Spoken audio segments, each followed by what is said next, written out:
On September 29, 1982, a 12-year-old girl becomes the first to die from Tylenol laced with the poison potassium cyanide in the Chicago area.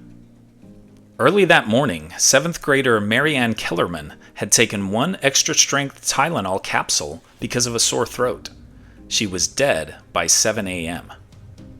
That same day, 27-year-old postal worker Adam Janus didn't wake up from a nap and was rushed to the hospital, where he died. When his brother and sister-in-law, Stanley and Teresa Janus, visited Adam in the hospital, they believed he was the victim of a random heart attack.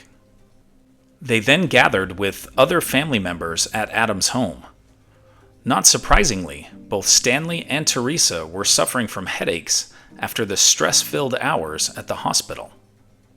Not knowing that cyanide-laced Tylenol was the real culprit, both Stanley and Teresa took capsules from the same bottle that Adam had used earlier in the day. Stanley died that very day, and Teresa died 2 days later. 4 other deaths in the area were soon linked to tampered-with Tylenol capsules. 31 million bottles of extra-strength Tylenol were recalled nationwide, but contaminated capsules were only found in the Chicago area. Police hypothesized that someone must have taken bottles off the shelves of local stores, laced the capsules with poison, and then returned the packages to the shelves to be purchased by the unknowing victims. A possible culprit, James Lewis, wrote a letter to Tylenol maker Johnson & Johnson demanding $1 million in exchange for stopping the poisonings. However, investigators were unable to make a definitive connection between Lewis and the killings. He was, nevertheless, convicted of extortion and served 13 years in prison. James Lewis died in 2023, and the Tylenol murders case remains officially unsolved.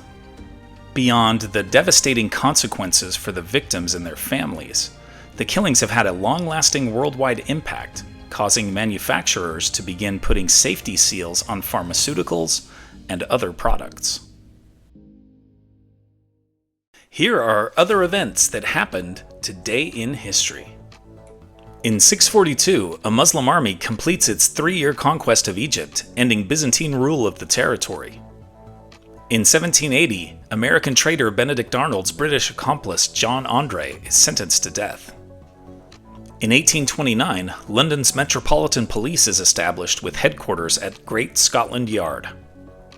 In 1906, the U.S. invokes the Platt Amendment and begins a 3-year military occupation of Cuba.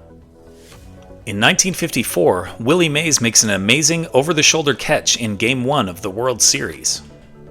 In 1988, Discovery launches in the first mission since the Challenger disaster more than 2 years earlier.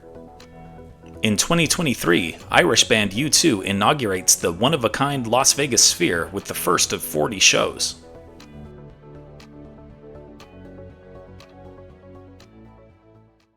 And now it's time for our Today in History quiz. Which British Prime Minister signed the 1938 Munich Agreement? Winston Churchill, Clement Attlee, Stanley Baldwin, or Neville Chamberlain? Think you know the answer? Drop your guesses in the comments below. Find out if you're right next time on Today in History. You made it through Today in History. Nice work. Now treat yourself. Click the video on the right for what happened yesterday in history. Still can't get enough? The link on the left's got the whole playlist buffet. Want to make history a daily habit? Click my face in the middle to subscribe.